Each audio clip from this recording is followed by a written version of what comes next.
Hello, you're all very welcome to this, for the third time, session on advanced care planning. We're going to be talking today, this webinar, we're going to be talking about advanced care planning and do not attempt resuscitation situations.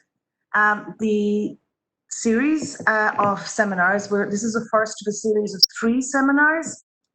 In this first seminar, we're going to be looking at the guidance which we've received, or which has been produced by the HSE regarding cardiopulmonary resuscitation and decision-making during the COVID-19 pandemic. We're going to have a presentation from Professor Fiona Morrissey, and then we're going to have a panel discussion thereafter. We have 2 further seminars coming up, or webinars, I should say, coming up over the next couple of weeks.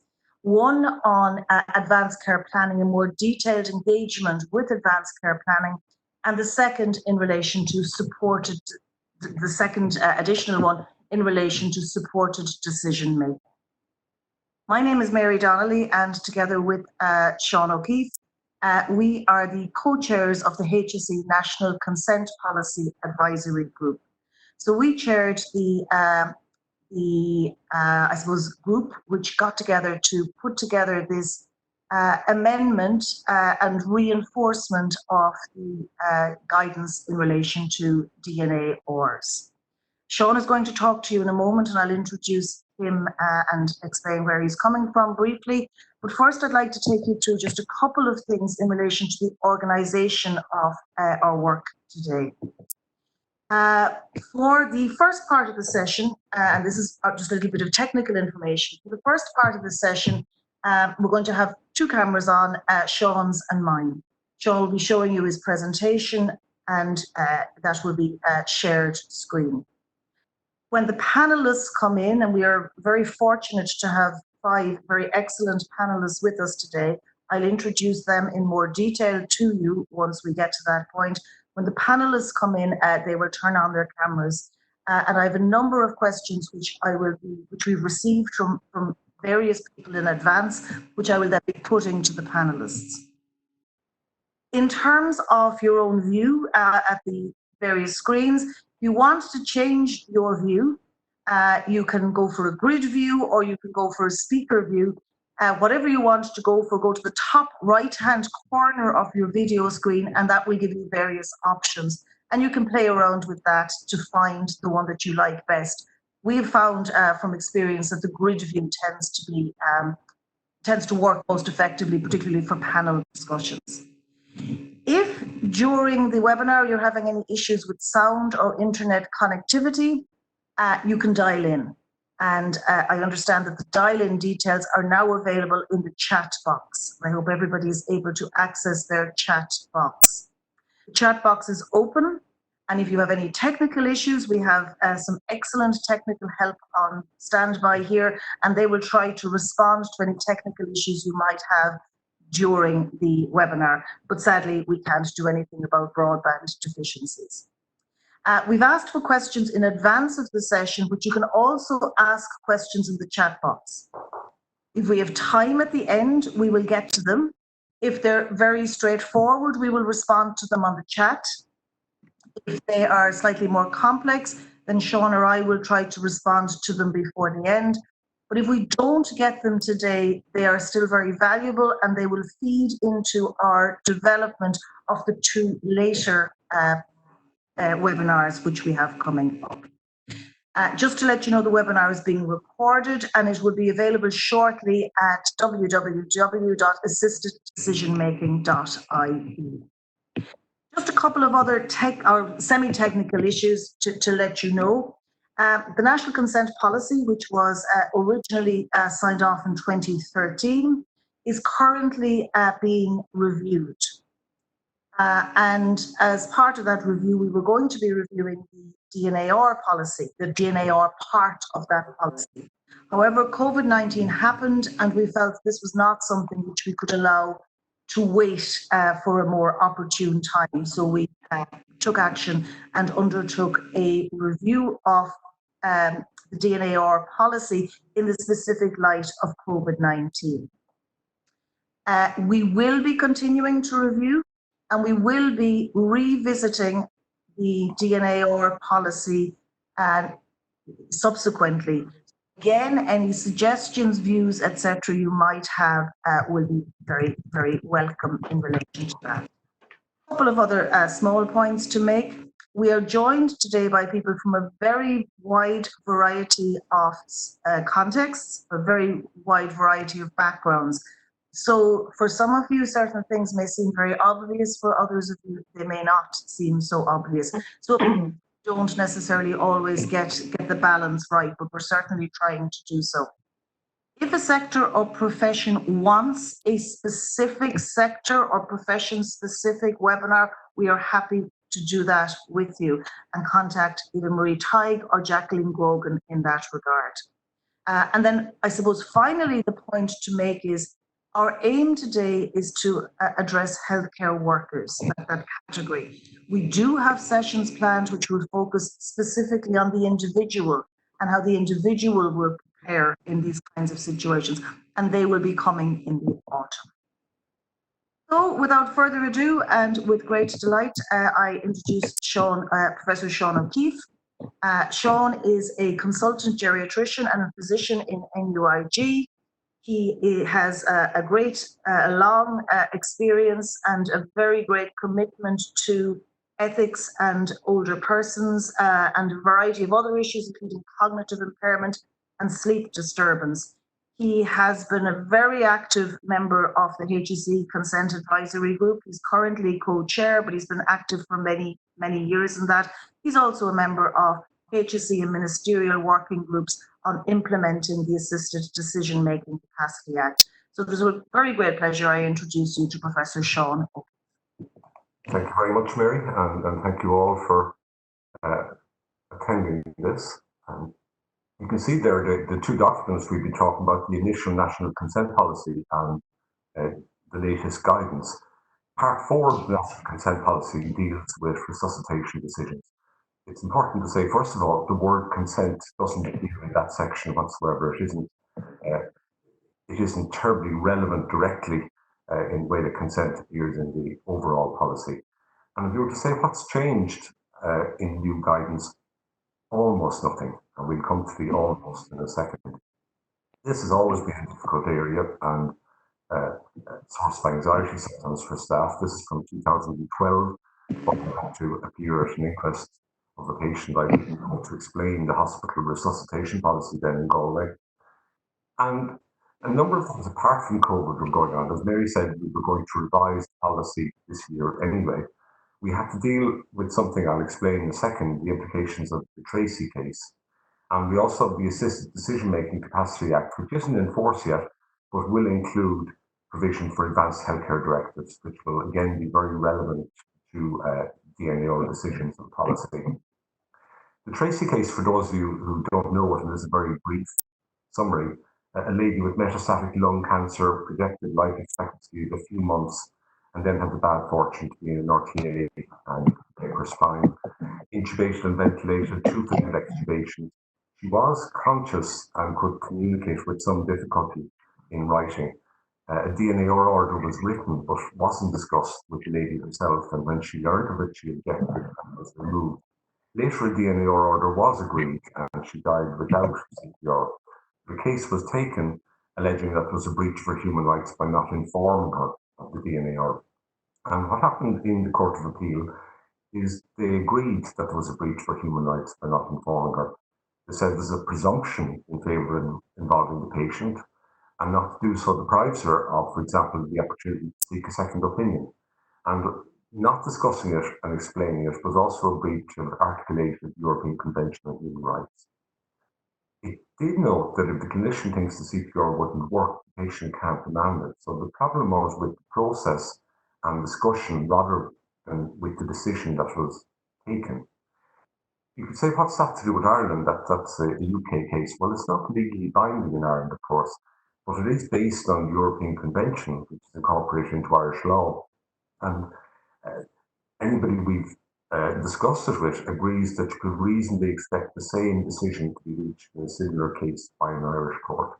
But essentially, the arguments about the European Convention implications were strong.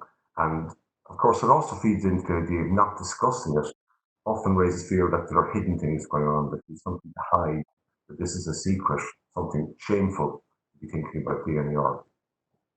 So one thing that has changed is in the original document, and for good reasons, we said it doesn't require explicit discussion of CPR, and there were reasons for that, of saying that it often causes upset. We're not used to going and discussing with patients things that aren't going to help them. We focus on what will help them. But we've changed that to say that it should be explained sensitively, honestly. The point is that one doesn't have to have a big rigmarole necessarily. It just means that you tell people that things like electric shocks and ventilations won't be appropriate and won't be done. You discuss it more if somebody's unhappy or wants to discuss it further. We are going to have a separate session on advanced healthcare directive and care planning, and I just want to put very briefly down some of the differences. That when healthcare directives come in, they'll be legally binding if they refuse treatment. There will be formalities, there will be a legal document, and only the person themselves who must have capacity can draw it up. There's no need actually for any involvement of healthcare professionals, and it particularly deals with future care. If you're 18 or over, you can say what you would want to happen if you were in a vegetative state, for example. Advanced care planning is a little bit woollier. It's not legally binding, but it has considerable moral force recognised by, say, medical council. There's no need for a signature or formalities, and one can draw up an advanced care plan even if somebody can't speak for themselves, if those close to them know what they would have wanted and know their wishes and preferences. There are many ways of doing it, and think ahead, for example, the Irish Hospice Foundation, Let Me Decide, Pulse, a universal form of treatment options. And we're not going to be prescriptive, I think, in terms of saying that it has to be my way or the highway. It's a matter of saying that they all have different strengths and weaknesses. The actual procedures, though, of involving the person seeking their preferences, what's key, rather than necessarily how it's written down. What changed with COVID-19 and DNAR? Well, the important thing to say is the fundamental principles remain the same. These are timeless, that you have timely discussions, that you elicit preferences, you balance benefit and harm, and that there's no discrimination. What COVID made different is it gave us new ways to get it right, or more difficult to get it right, and new ways to get it wrong. What are the challenges? Well, the very nature of the condition imposes a degree of urgency in some cases to know what direction of travel we're taking with the level of care. It altered the benefit and harm of CPR for those with severe COVID, where the outcomes are very poor indeed. Communication became more difficult with PPEs and masks and no visiting and difficulty with consultations. I know Aveline and Miriam will talk later about some of the PPE issues, but some of the CPR procedures are aerosol generating, and there's a new risk to staff in some cases. And there was also the famous planning in case we turned out like Italy. We didn't, and hopefully we never will. And it's important not to try and rewrite history. There were very genuine fears at one stage as to what might occur, and a need for thinking about, in many ways, the unthinkable. We saw it in Britain, how sensitive that could be and how easily you can get it wrong. There are also pitfalls, and one is, I guess, pandemicization is an ugly new word to use, but a risk of panicky thinking across the board. The fact that one had to make plans in the event of a surge, in the event of resources running out, shouldn't influence other decisions. Saying that somebody wouldn't be for ICU in certain circumstances is not the same as saying they shouldn't go to hospital and they shouldn't receive all the other treatments, including CPR if appropriate. And another real risk was of discriminatory decision making, particularly residential care, people with disabilities, older people. Again, the implications are in many cases, clumsiness, people didn't mean it, but certainly Britain had a whole slate of cases where there was group decision making in residential care, and quite rightly outraged as a result, need for apologies and withdrawals. And that was something we were very keen not to see happen in this country. So the purpose of the new guidance wasn't to overturn things, it was to restate the existing policy in the main and to emphasise certain things in order to deal with the challenges and not to fall into the Pitfalls, to incorporate some of the documents from the Department of Health on ethical issues regarding decision making during the pandemic, and in particular a stronger emphasis on advanced care planning. We all agree it's a good thing, but it was actually not stated terribly clearly in any official HSE documentation how important it is. And we made it strong in the sense of saying there's a responsibility in certain circumstances to have a discussion with people while you still can have a discussion. If you leave it too late, there's a risk of things happening that weren't planned, that aren't necessary, that are inappropriate, and people don't get a chance to have their say. The general principles, again, remain the same as they were in the consent policy. A decision regarding CPR applies only to CPR, nothing else. It must be made in the context of the person's goals and preferences, as well as likelihood of success and harm. If the person refuses it, of course you respect it. There's a general presumption in favour of CPR, but there's a number of different scenarios. Sometimes a person lacks capacity, for example, when a decision needs to be made and doesn't have a directive. But those close to the person will know, they know more about the patient than you do, and they know the goals and preferences and what they want. And if they feel it's something the person wouldn't want, then you should be documenting that. In some circumstances, it may be clear that the harms are going to outweigh potential benefits, and a DNR decision is appropriate. But then you talk to the person essentially and find out how that fits with their goals and preferences. And it involves a degree of education sometimes. But there are also at the other extreme, people who are actually dying. They're so unwell that death is imminent. And what we say is that CPR is not a cure and never was for ordinary dying. It works best when the heart is the organ that gives out and everything else is working, but not when everything else is failing. An important one, particularly with regard to residential care, was non-discrimination. And the original policy said an individual should not be obliged to put a DNAR order or advanced care plan in place to gain admission to a non-stay unit. And that hasn't changed. But it's important to restate that there should be no discrimination in either direction against people who have or are suspected to have COVID in relation to DNAR decisions, and the pandemic doesn't justify group decision making in any setting. The overall policy has always been clear about the role of family and friends. That they know the preferences, they know the goals, they know what the person is like. But it's not a role to make the final decision regarding CPR or to consent to the DNR decision. It's to help the senior decision maker, who in most cases will be a doctor, a consultant, for example, in the hospital, or a GP, to make the appropriate decision. Sometimes there's disagreement, and I think most disagreements result from miscommunication, from misunderstanding, from not understanding the reality of the harms and benefits. And really, it's far preferable to have further discussions and defer in those cases and to talk some more. A second independent opinion is very helpful if disagreement is persisting. And really, it's only when all efforts at resolution have been unsuccessful that going to the courts and considering that should be an issue. When I say miscommunication, CPR doesn't cure ordinary dying. It's potentially life-saving in a limited number of circumstances. And sometimes the way it's presented is a bit like the a la carte menu, would you like CPR? And that puts the burden on the person or on those close to them, and can feel like a cause of guilt, or people said that it feels like signing your own death warrant. It's not the lack of CPR that can get you, it's actually the underlying disease. And we often do it badly. We need to educate people better. It's not a matter of simply laying down options in front of them saying, go ahead, choose, it's your life. It's your responsibility to provide direction and goal and help in these situations. I give the example here of out-of-hospital cardiac arrest, just as one. We've a marvellous register run from NY Galway. And to say, what are the actual figures in residential care? And these have been 7 years. And you can see that over 1,200 out-of-hospital cardiac arrest calls through the National Ambulance Service. The number of people who survived, 2.3%, 23 out of it, so that more than 1,200 got no benefit essentially from the cardiac arrest. And those who survived were predominantly urban, witnessed arrests, big defib, and the call response time was an average of about 9 minutes.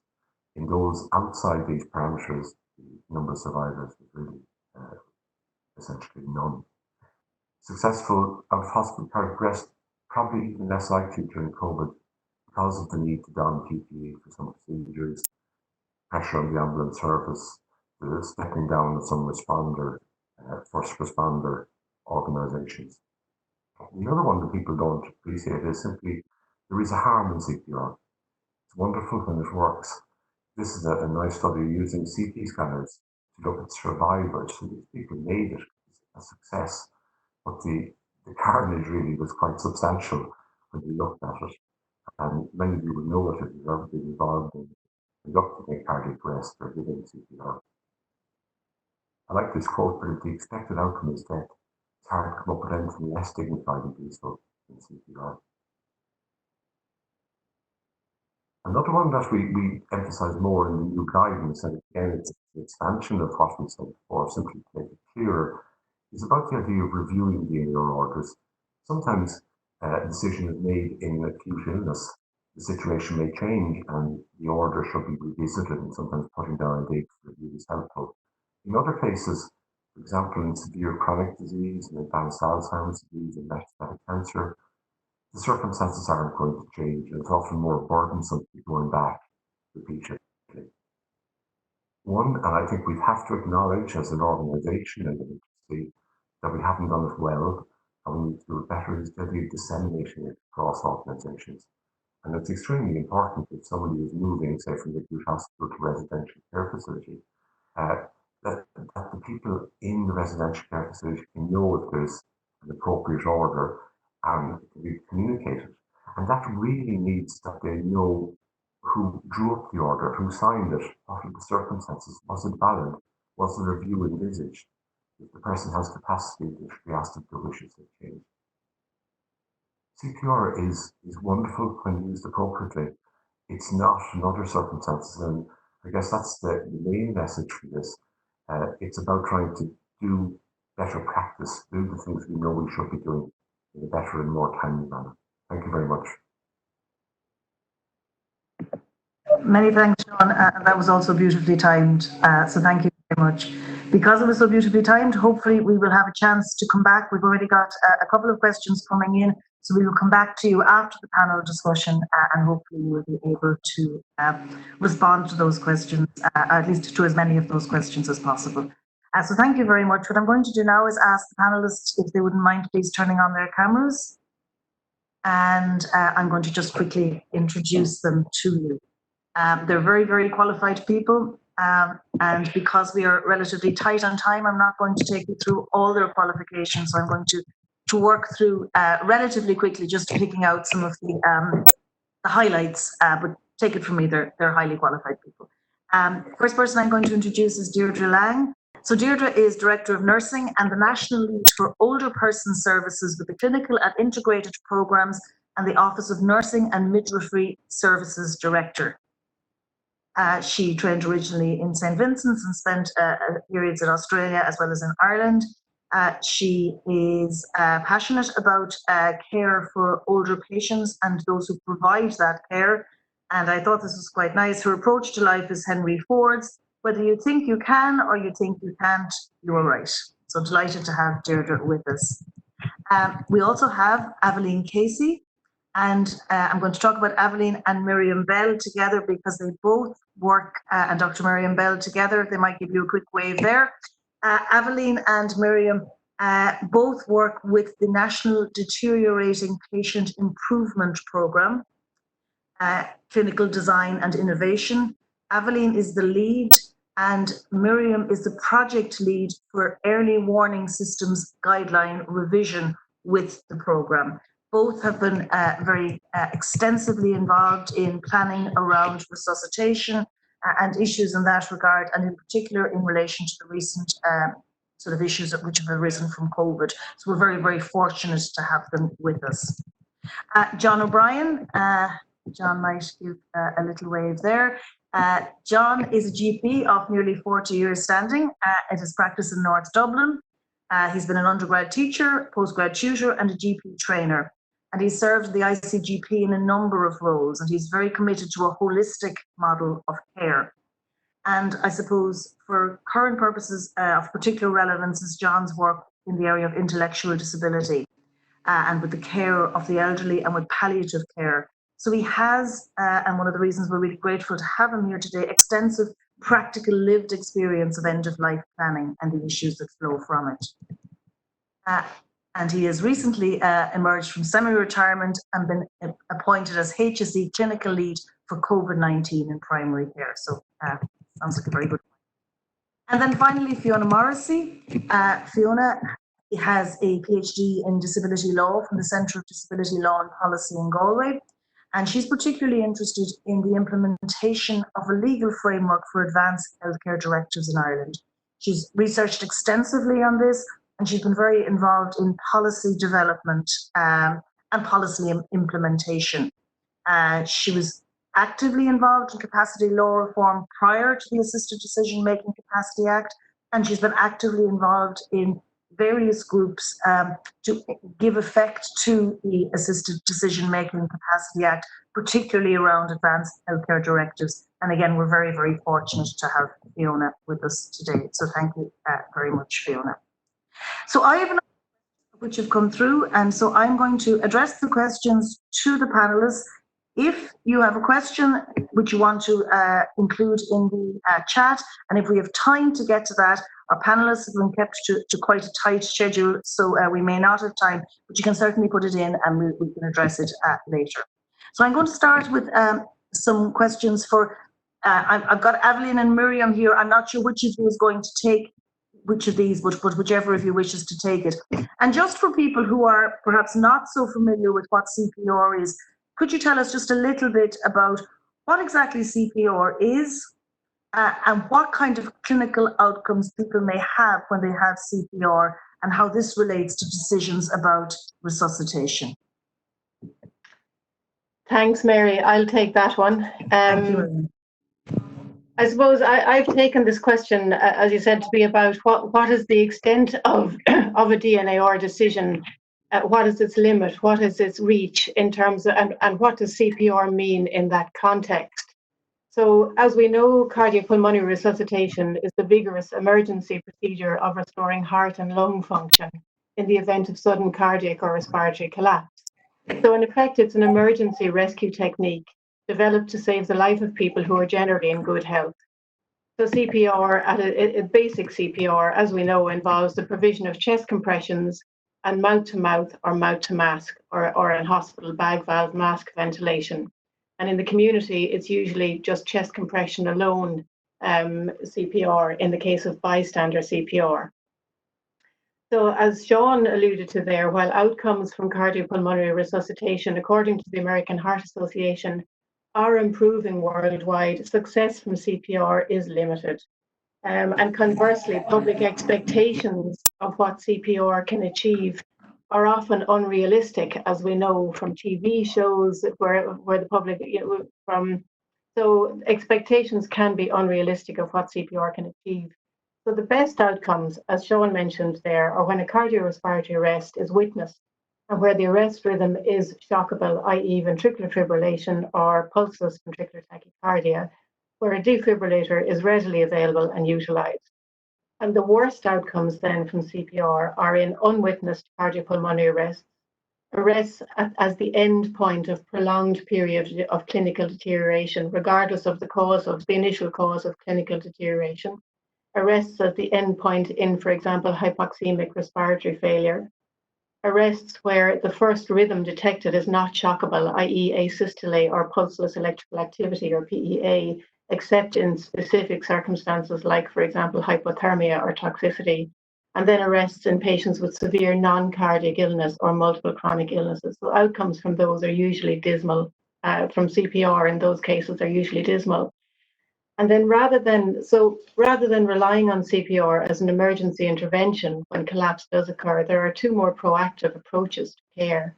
And the first, which is the most relevant in the context of this webinar, are the individualized or case-by-case advanced care planning or goals of care conversations, where DNAR decisions are agreed between a patient or resident and family and medical nursing teams and documented prior to a collapse ever occurring.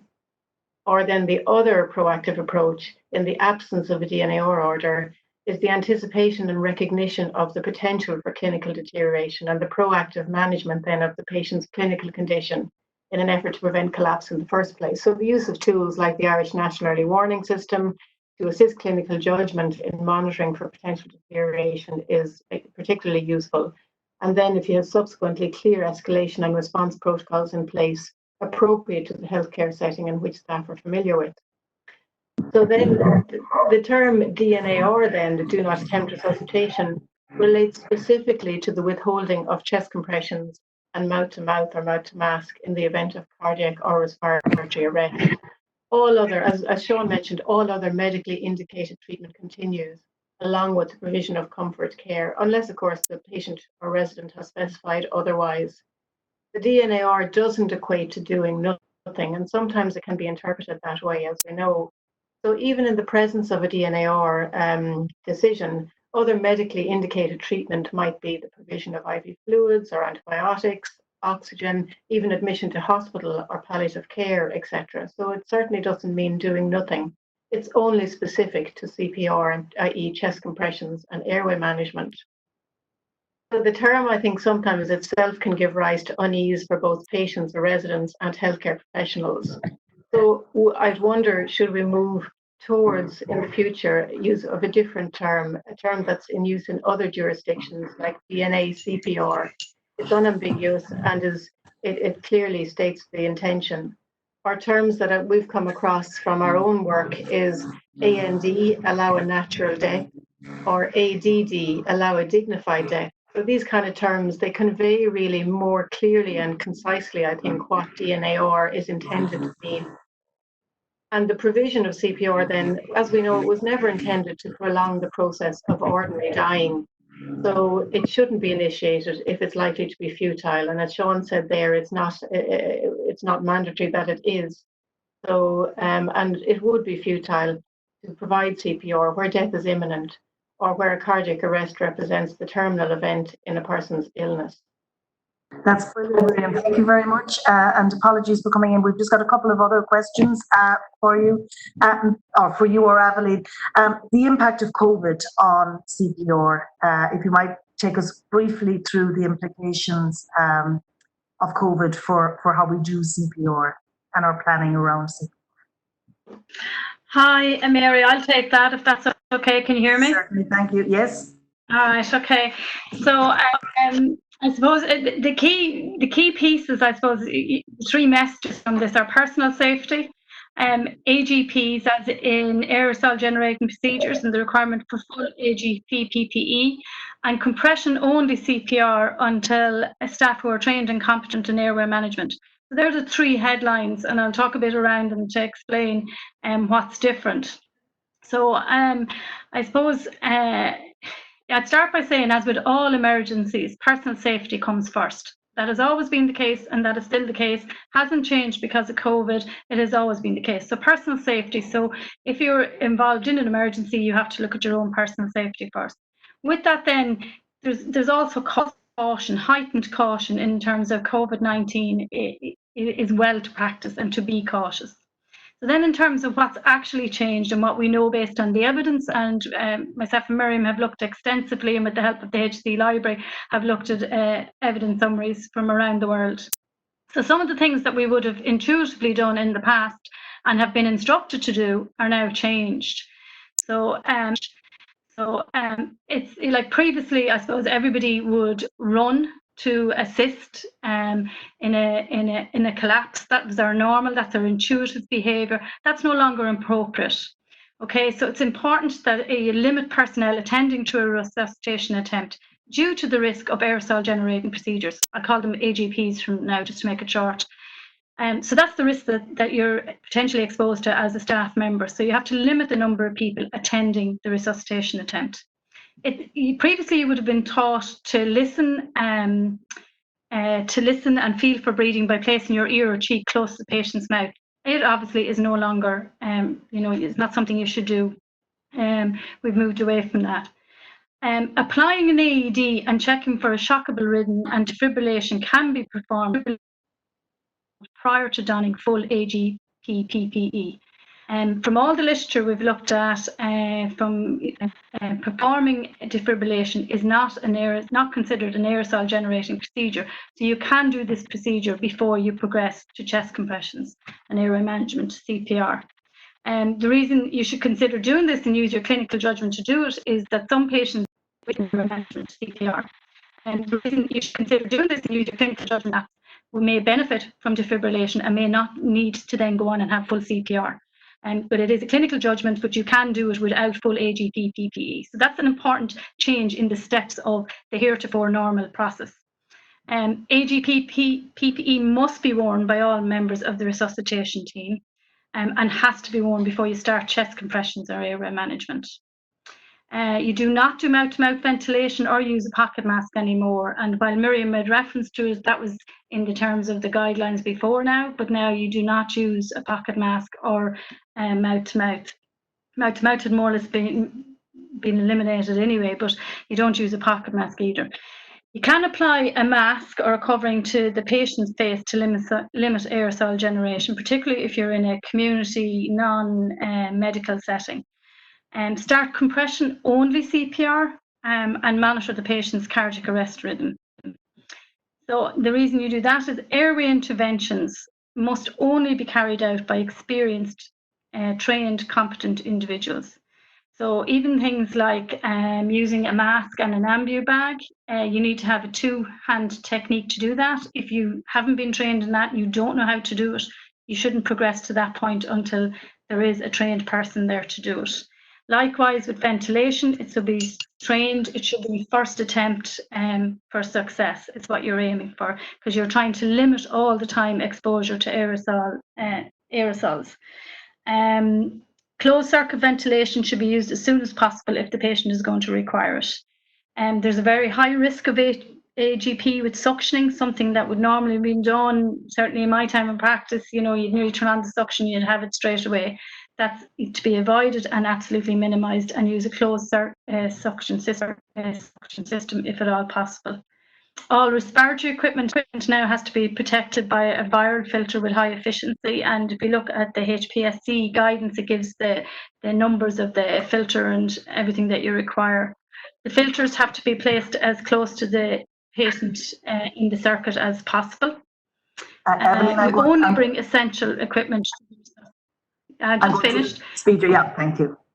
Thank you, yes, of course. You only bring essential equipment to the resuscitation area. You use disposable equipment where possible, and it's just as important to adhere to the doffing of your AGP PPE as it is to the donning of your AGP PPE. That's basically the new changes. That's fantastic, a wonderful summary there. And we may hopefully have some time to come back to you at the end if there are some further questions. If I might ask Deirdre next. Deirdre, we're not seeing you, but I'm hoping you're there. I'm seeing you now. Brilliant. Deirdre, just to begin, please, in terms of DNAR in long-term residential care, what issues or matters do you think need to be taken into account in developing plans around this? Well, Mary, my experience is that people who work in residential care facilities, for older people particularly, which is my background, are experts in this area. There's normally about 7,000 older people die a year in our residential settings, and end-of-life care is where gerontological nursing shines in this area. And there's an awful lot of work has been done on discussions on admission with residents around the options for them at end of life. And I suppose we don't really, long-term care is more of a misnomer now, because the majority of people who do enter into our long-term facilities really are in their last 1,000 days of life. And so they're much frailer, and they are people who CPR for the most part will not be of benefit. And this is where the conversations with people and the what matter to you conversations and the person-centered approach that gerontological nurses are expert in comes to play. The Irish Hospice Foundation has done an awful lot of work, and they've provided the CURE programme, which is a beautiful word that means compassion at end of life, Kjol being music. So I think that that's a lovely name for that. And they provide a framework around end-of-life care. They provide a fantastic education program, and they provide a network of support for nurses working in gerontology and healthcare assistants as well, to be able to support each other in how to manage those conversations.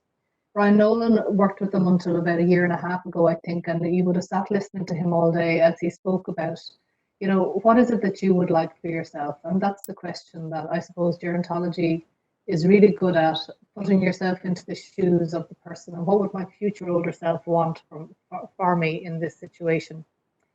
There are often difficult conversations to be had, and as we work with people, particularly with dementia and cognitive issues, there's families that need to be brought into conversations. But we're very lucky in that we have supports through SAGE and other groups and other NGOs that do help to have those conversations. And as people remain within the residential setting, they become family. And so conversations are not just about the health practitioner working with a client or with a patient. It's about having conversations with people that you know well and are able to articulate with them what's best for them, and being with them at end of life. And generally, CPR is not part of their wishes. Where it is, it has to be a discussion that is made with them, the medical practitioner and the nursing staff, because where it's not going to be of benefit, there is no point in putting the person through that and having them less capacitated and having a cruel death really at the end of it. When you look at what Sean showed us around fractures and pneumothorax and issues like that. So just to reiterate really that it's not a blanket decision, it's person-centered care, it's what matters to you conversations, it's advanced care planning like Think Ahead. But gerontological nurses are expert in this area. We have a lot to learn from them. Thanks, Dave. That's brilliant. And it actually links to one of the questions which has been coming in on the chat, which is also the role of social care professionals in end-of-life planning and planning around DNAR. What would your view of that? And so within residential settings, there's very little access to social workers and social care professionals for the most part. But I mean, obviously the skill set that those colleagues bring to what is a holistic care process. And so anything to do with an older adult has to be comprehensive and holistic and requires all members of the multidisciplinary team. And we are lacking within that social work element and that social care element for the most part. There's a lot to be learned in that on how to manage and support families in discussions around that, because the person themselves might say, no, you know, that's not to happen. Families might not want to lose them or to make that decision. And we have to help people to understand so they've made informed decisions, no more than you and I would like for ourselves. I'll make a decision once I have all the information and I've got the ability to understand, comprehend, and to make choice about what it is I want for myself. Many thanks, Deirdre. Thank you very much. We may hopefully come back to you if we have time. John, if I might turn to you, please. And there's a number of questions, I suppose, but we're going to focus particularly on your experience in relation to disability services and the particular sort of challenges and opportunities that you would see in advanced care planning for people with disabilities. What's working at the moment, what's not working at the moment, and what further support do you think is needed to change and improve practice? Thanks, Mary. I mean, I've been very fortunate in the 40 years that I have been involved in this, or near on 40 years, in working at a facility where we all thought in the same way and worked off the same page. And I suppose that's the thing when you go into intellectual disability, which would be my area of knowledge, is to turn on your values and keep them turned on. That particular person in front of you is your boss. And if you can realize that that particular person has a personhood of their own, has a world of their own, and the quality of that world, even though it might appear very restricted because of their physical disablement or their inability to communicate or whatever the disablement might entail, that particular world has a value of its own. And I think that everybody that's on the line here would pretty much buy into all of that. So you ask me most particularly, well, what are the things that I think have worked? Because I mean, as I said, I'm 40 years. I went in there at the age of 29, you know, I grew old with the ladies. So it's really the past maybe 25 years that this has been so much part of my work. I think the first thing I would highlight would be good leadership. And good leadership is not being the boss.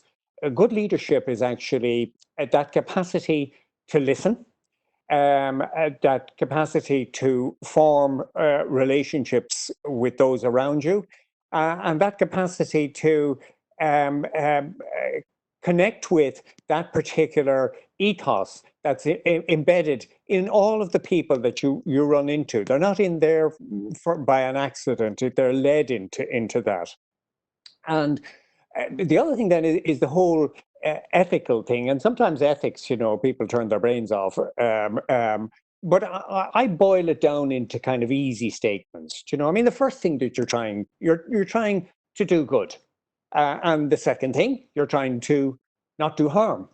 And then what you're trying to do then is you're trying to give a voice to the person in question. So their autonomy is very important. And then the whole business of fairness, and that everyone has a fair crack of the whip, that the resources, medical or otherwise, are equitably distributed. So they would be the things that would maybe form the bedrock then for the work that you might do. I'm of the view that you really need to come at this early. You can't, I know that in the COVID environment, that a lot of people were scrambling to catch up, and that conversations were had without a great deal of time to have those conversations. And I don't think that's satisfactory, to be honest with you. I think that you start it before you need it, and maybe well before you need it.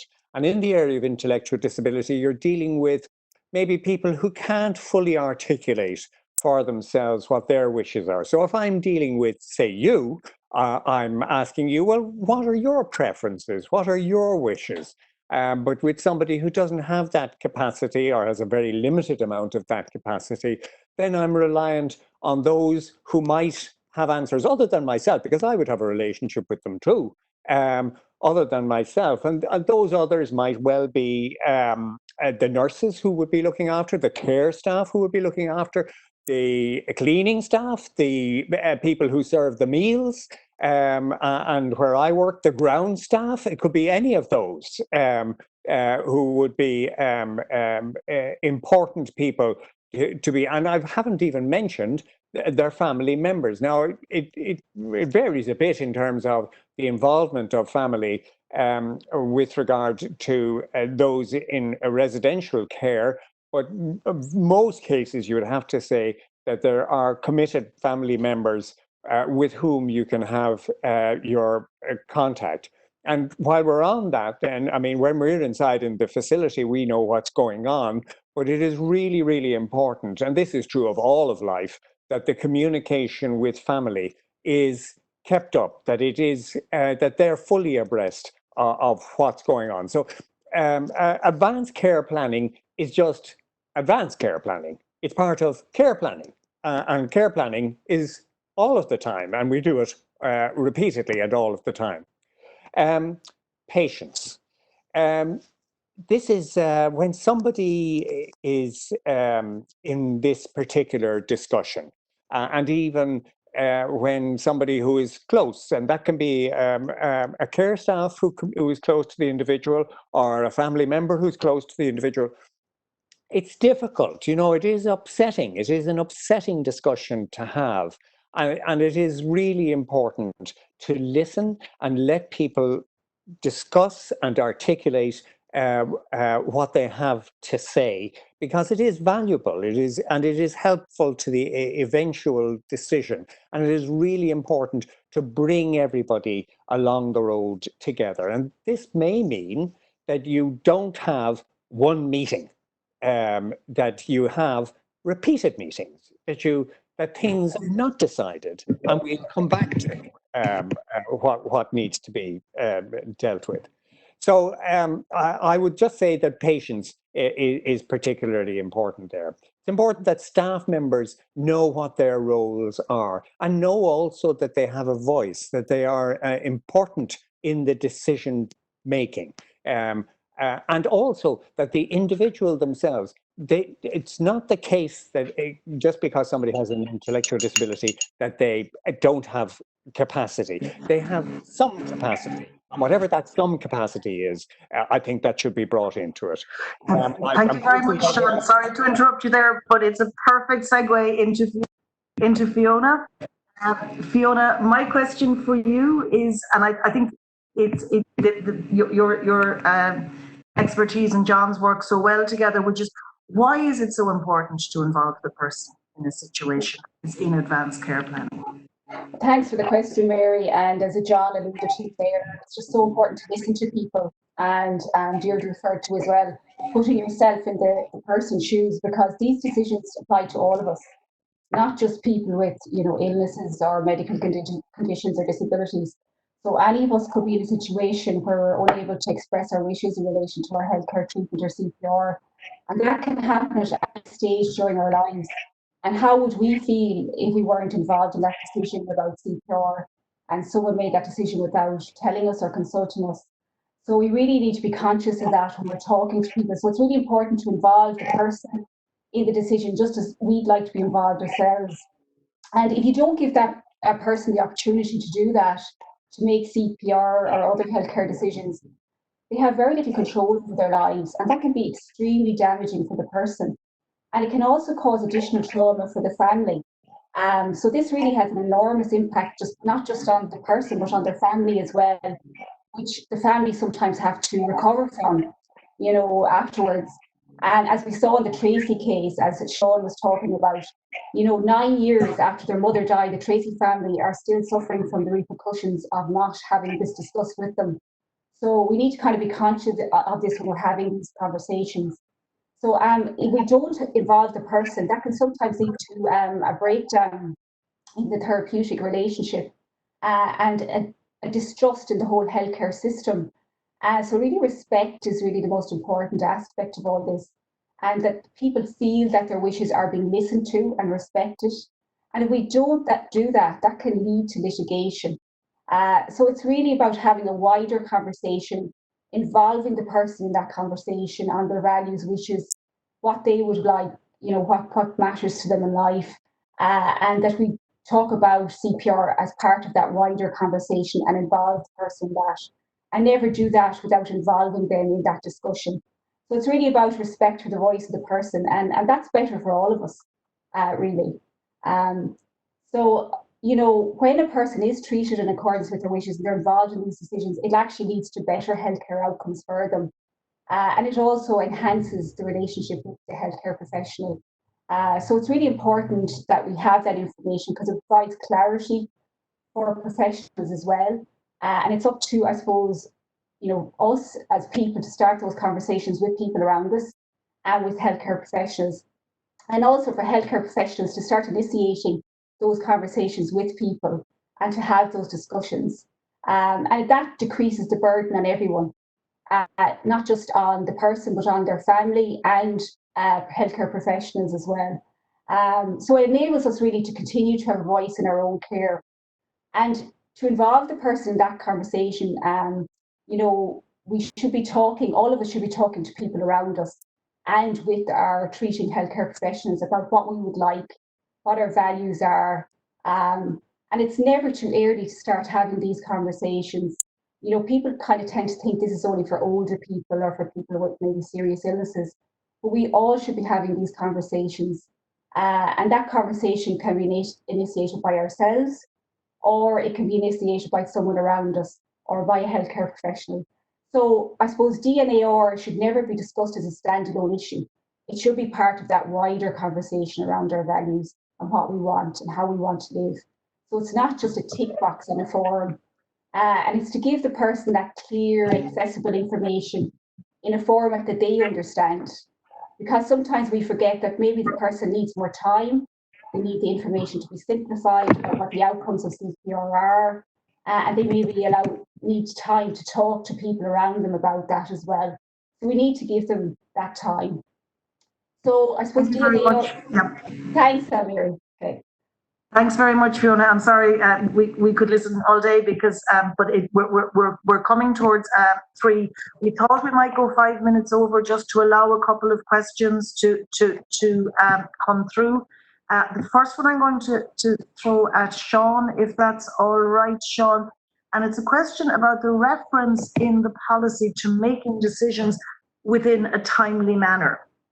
And the question which it asks, the question is, and maybe you've seen it, Sean, coming through in the chat, does that lead to a vagueness for clinicians, and should there be an agreed time frame, especially in relation to older persons' residential care?